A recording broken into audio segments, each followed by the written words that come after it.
कांबळे. आपण पाहत आहात नागराज न्यूज. औसा तालुक्यात खरोसा येथे हृदयद्रावक घटना. आईने 2 चिमुकल्यांसह विहिरीत उडी घेऊन संपवले जीवन. लातूर जिल्ह्यातील औसा तालुक्यातील खरोसा येथे अत्यंत धक्कादायक आणि हळहळ व्यक्त करणारी घटना घडली.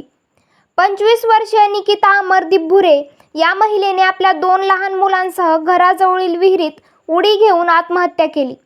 या दुर्दैवी घटनेमुळे संपूर्ण परिसरात शोककळा पसरली आहे. मृत मुलांची नावे शिवानी आणि शिवांश अशी आहेत.